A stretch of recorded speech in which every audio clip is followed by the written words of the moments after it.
The following program is brought to you by the University of Alabama.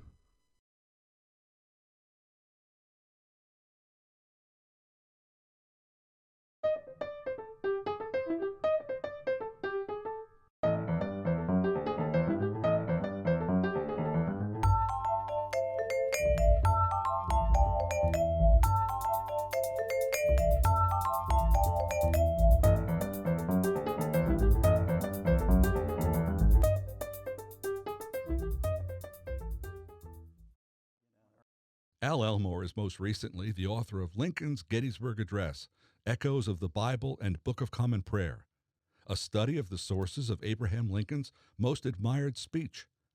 Elmore, a complicated fellow, has been a professor of English, taught criminal law at the U of A, and served as a public defender in Las Vegas. He is also the author of a musical, Beautiful Dreamer, based on the life of Stephen Foster. I spoke with Al Elmore in our studio in Reese Pfeiffer Hall on the campus of the University of Alabama. Al, it's good to see you again. Good to see you, Don. We have been acquainted on and off now for 40-some years, and it's the occasion of your new book that brings us to this conversation. But since you've not been on the show before, and since our viewers won't, except the viewers in North Alabama perhaps, not so many people know about you, but you've had a very, I won't say unusual exactly, but a complicated life.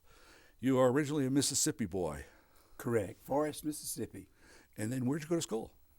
I went to Millsaps College in Jackson, and then eventually got my PhD in English at Vanderbilt.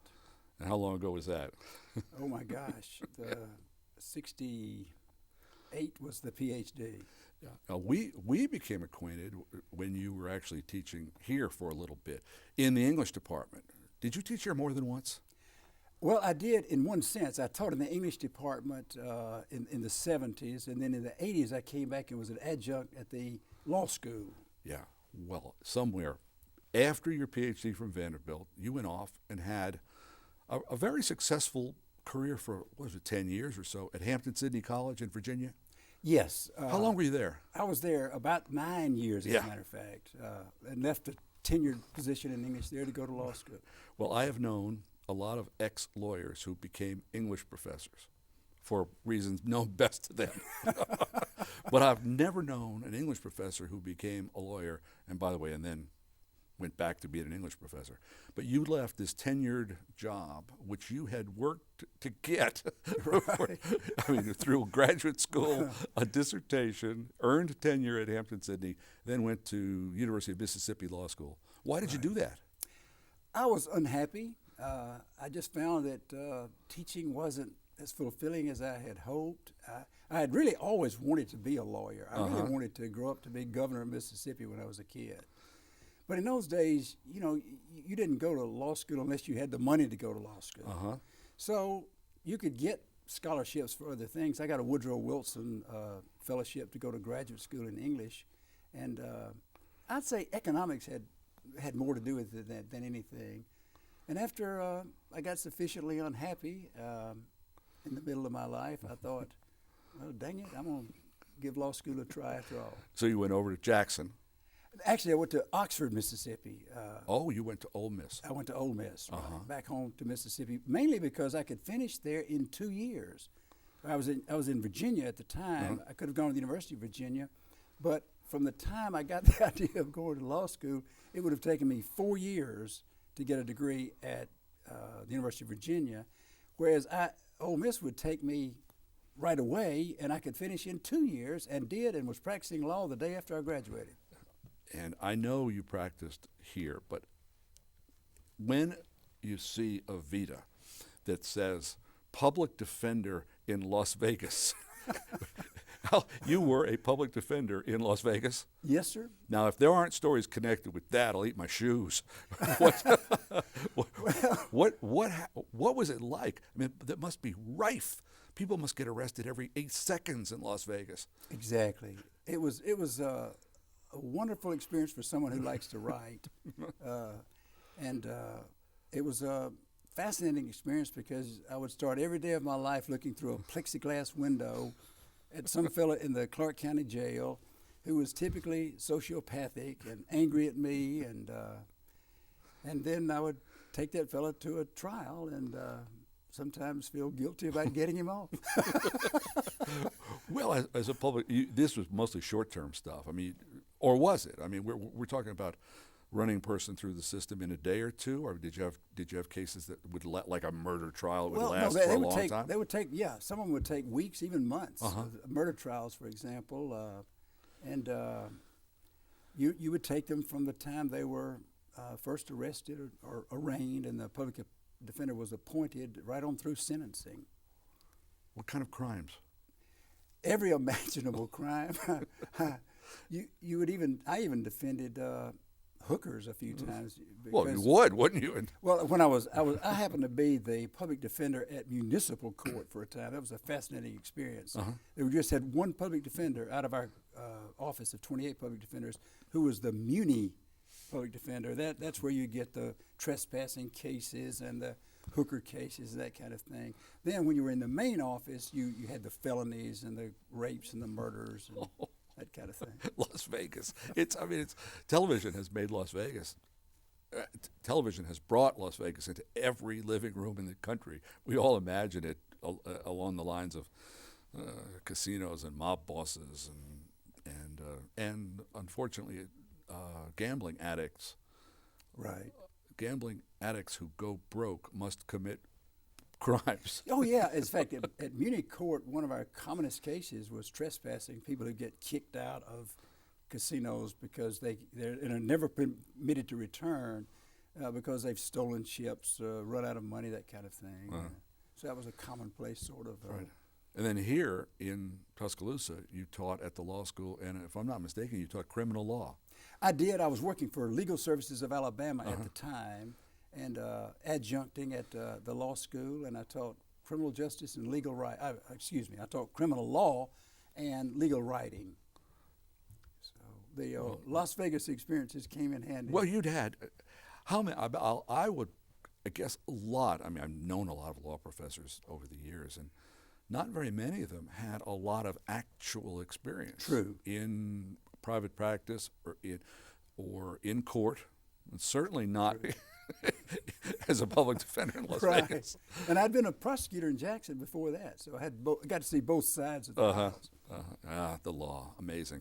Yes. Well, for reasons that only you know, you decided to go back to being an English professor and went to Athens State in Alabama. When was that? I went in '87. I'm retiring this year after 26 years at Athens State, but I did get to teach some law there as well. I taught business law while primarily teaching English courses. I got to teach some business law as well. You've been reinventing yourself. I mean, I think that's where this conversation is headed, and I think that's remarkable. I mean, you've reinvented yourself 2 or 3 times that I know about, but the most recent reinvention up at Athens, you can't call going back to the English department as a reinvention. Maybe a retreat, but it's not a reinvention. But up there, you've gotten deeply involved in theater. Did you buy, what is the, I hear these rumors that you bought a building to put a theater in. What did you, a church? What's that story? Well, I was teaching playwriting and directing plays at Athens State for a number of years, and one of my students mentioned that a church was for sale in Decatur, Alabama, a Catholic church. And I had been looking for some sort of building where we could do plays.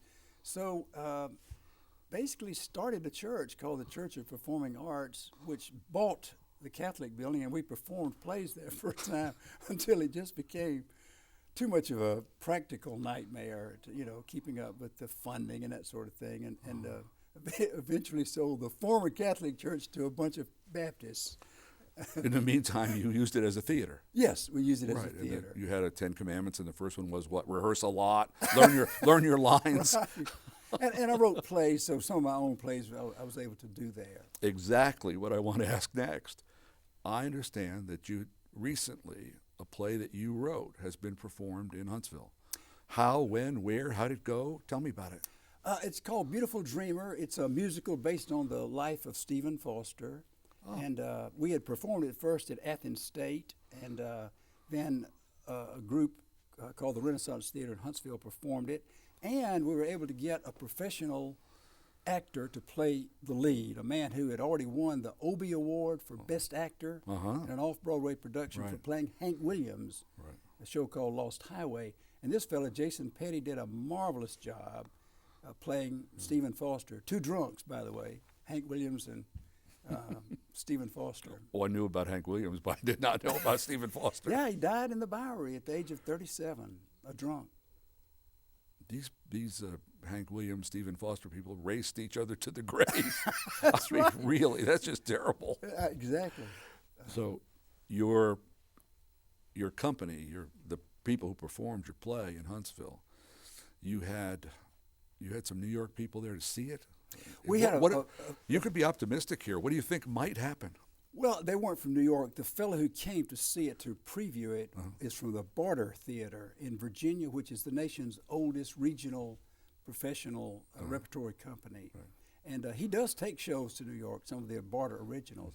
He came because he had known Jason Petty. Petty had performed Lost Highway for him. Right. So Petty, of course, was hoping that this might be his next vehicle. And as the playwright, I was hoping so too. And at the moment, I'm actually undertaking some revisions at the suggestion of Richard Rose, the artistic director of the Barter Theater, in the hope that he will decide to stage it. Well, wouldn't that be remarkable? That would be remarkable. Well, you haven't strayed too far from the language arts, from literature. Right. You and I have, over the years, had a connection that goes through F. Scott Fitzgerald and the F. Scott Fitzgerald world of his writing, his life, and people who care about it, scholars of Fitzgerald. And here's my proposition. It is commonly believed among Fitzgerald fans that we know he couldn't spell. True. That is true. He couldn't spell. But a lot of people think that and at Princeton, he did poorly. I remember one year we actually looked at his transcripts when we were at a meeting at Princeton. Right. I don't think he ever got a B. I think it was all C's and D's. Or F's. I never got as far as a B. Right. So a lot of people think he was sort of poorly educated, intellectually lazy, and ill-read. But you don't. You don't think all that. You occupy a minority position regarding the kind of the mental apparatus of F. Scott Fitzgerald. Yes. Tell me about that. First of all, he was extraordinarily intelligent. I've talked to a fellow who served with Fitzgerald at 3 different Army camps during World War I. And this fellow, Colonel Ben Venable, who had made a career of the Army from West Virginia, had access to the IQ test scores. They were highly secret documents, but he happened to get it.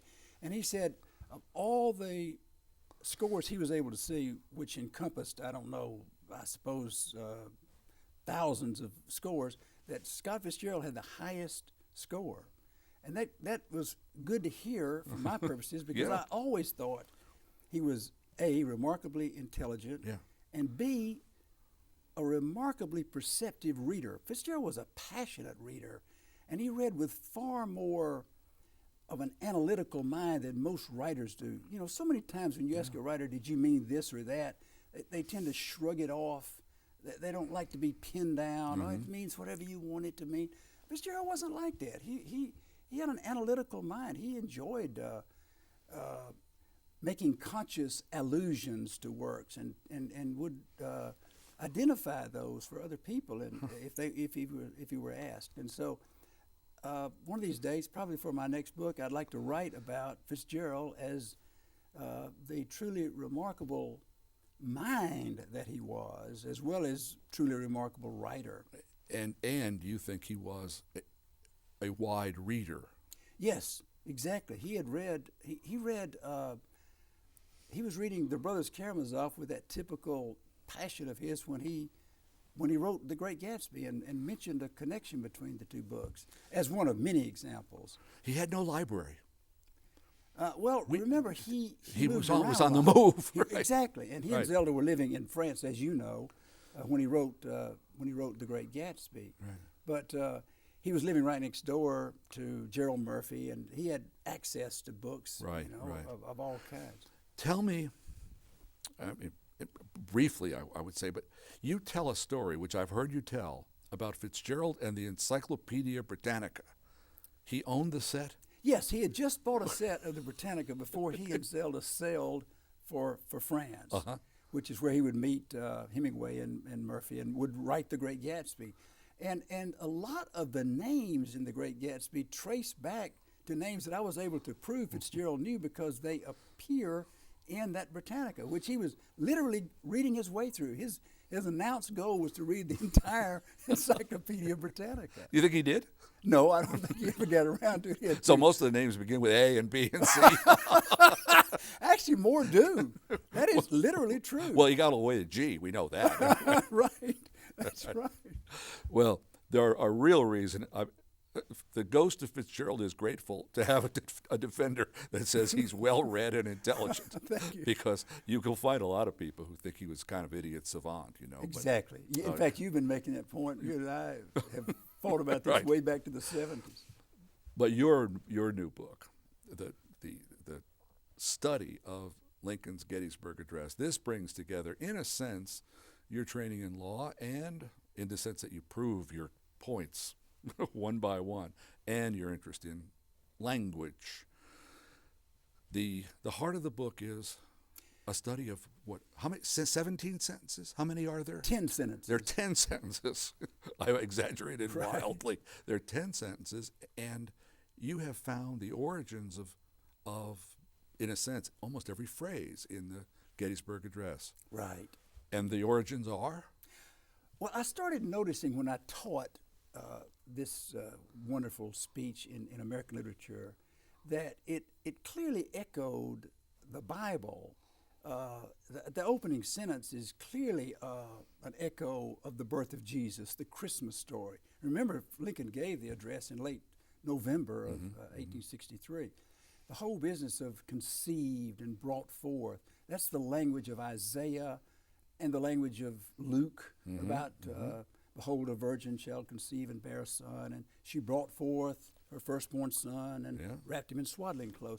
And so that part was quite obvious, but I became struck by the fact that some of the other phrases, like new birth or conceived, dedicated, hallowed, that these actually came from a source which itself was indebted to the Bible, the Book of Common Prayer. And I knew that before I knew enough about Lincoln to figure out why. Later I discovered that he and Mary Todd Lincoln had attended the Episcopal Church in Springfield for many, many years. And so he was exposed to it on a regular basis, and then they also attended at times in Washington. His socioeconomic path would not have been through the Episcopal Church, though. Did he ever become a member? He was married by an Episcopal priest. Was he? And Mary Todd's sister, who lived in Springfield, was an Episcopalian, she and her prominent husband. Right. So it's not as surprising as it may seem. A number of Episcopalians living in log cabins. Well, he grew up, you're quite right, he grew up a Baptist. Sure, and then surely. later, he and Mrs. Lincoln settled on the Presbyterian Church as their primary attending place. So you have the Bible and you have the Book of Common Prayer. Exactly. You also make a number of remarks in that book, and this you can see the parallel here with Fitzgerald, that Lincoln had a particular, this can't be a surprise to people, but he had an interesting and unusual mind. Did he have what we call a photographic memory? He did indeed. An eidetic memory? What kind of memory? He had a photographic memory, what we would call today a photographic memory. And that's attested to by more than one source at the time. Yeah. Once somebody observed that he had heard a poem of about 100 lines and had been able to quote it back word for word. And when people would comment on this, he would say, I can't help remembering. He didn't think of it as a particularly special gift because it was just so automatic for him. I remember when I read your book, I remember underlining that because, and I made a little note, that's not photographic if he heard it. Well, he did, but he could also. He had that. He too. had it was both. He could both hear it and reproduce it, and read it and reproduce it. For example, for the reading and reproducing, he read the Bible literally every day of his life, and yet he could go out, as he once did, and visited a woman who was dying, and she wanted to be comforted. So he quoted one verse after another. He knew huge swaths of the King James Bible, and it's that access to the language of the King James, I think, that was just always at his fingertips. Yeah. Do you think of Lincoln as having been widely read? I mean, he had very little schooling, so to speak. Right. He was largely autodidact. But did he read a lot? He read a lot, but he did not read widely so much as he read deeply. And I would say in that regard, he and Fitzgerald are alike. Hadn't thought about it. But although Fitzgerald read more widely than Lincoln, both of them were special because of their ability to read in depth and to remember and to echo the words that they loved the most. In fact, if I do get that book written on The Great Gatsby, it's full of biblical allusions, even though Fitzgerald was a Roman Catholic. Well, Roman Catholics read the Bible. They do more indeed, but they don't tend to read the King James Bible and to know it the way Fitzgerald knew it and the way Lincoln knew it. Right. Another source for the Gettysburg Address, and one that you address, oh my, that's too bad. But you make a distinction in the book, which at first I didn't get. It took me a little while. A distinction between Lincoln's use of the Declaration of Independence as opposed to what he might have, the Constitution and even the preamble to the Constitution. He had a good reason for that. What was the language in the Declaration that was for him, so much more useful than the language of the Constitution? Good question. The answer is that Lincoln was most attracted to the opening of the Declaration of Independence, which states that we have certain inalienable rights, that all men are created equal. And, of course, he echoes that in the opening sentence of the Gettysburg Address. The Constitution, on the other hand, was a later document. A lot of people don't understand this, and as a lawyer, I take a little pride in educating people. The Declaration of Independence is a legal document. A lot of people think of the Declaration of Independence as just a set of high-flown principles. We had no other governance in America for a long time except that brief document. It was the law of the land. And to Lincoln, I think it was always the fundamental law of the land. We've gotten by with another governance, for some time, the Articles of Confederation, and we got the Constitution later, and it recognized slavery, which is a long shot away from all men are created equal. Right. So the Constitution, with its inherent acceptance of the institution of slavery, was not a place Lincoln was going to go for his metaphors. He was going to the Declaration. Exactly, and he knew that as president he had to follow the Constitution. Of course, sure. But I think one of the common misunderstandings about Lincoln was that he was somehow reluctant to free the slaves, and this was forced on him. I think he had it in mind from the very beginning but it was a legal question. How could he do it legally and in such a way that he didn't cause the border states to secede like Kentucky and Missouri? Well, it was timing, wasn't it? He had to wait for the moment, and he did. And the period of time around Gettysburg was precisely the moment, because that was the year of the Emancipation Proclamation, which many people thought would be his greatest contribution ever. And it was also the year of the greatest speech ever written, which exactly stated his fundamental philosophy. And you're right, echoing the Declaration of Independence rather than the Constitution. Yeah, I was amused by the, and I think you meant it to be tart. That is, not only did Lincoln use extensively quotation and allusion to the Book of Common Prayer, the Episcopalian prayer book, but that almost all the Confederates in power were Episcopalians and totally familiar with the Book of Common Prayer. Exactly. So it was a kind of there. Right. Jefferson Davis, for example. Exactly. Well, you said something about of the important generals in the Confederacy. What, the first 4 were Episcopalians? No, of the 8 full generals in the Confederate Army, 7 were Episcopalians.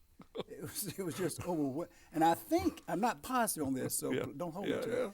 I think the 8th may have been Stonewall Jackson, who was born an Episcopalian, but I'm not positive of that. If so, then all of them would have been Episcopalians at least some of their And, lives. of course, Jefferson Davis. And remember, the Episcopal Church was very hierarchical and very comfortable with hierarchy, and therefore not uncomfortable at all with slavery. Jefferson Davis believed passionately that slavery was God's will. It didn't seem to be. Well, you've got this remarkable past, lawyer, English professor, now the book on Lincoln, and you've got some things to look forward to with the play that may have more life, and a book on Fitzgerald. Well, I can tell you this has been a pleasure, and I'm looking forward to the whatever reinvention of yourself, Al, that you do next. Thank you, sir. Thank you very much. My pleasure.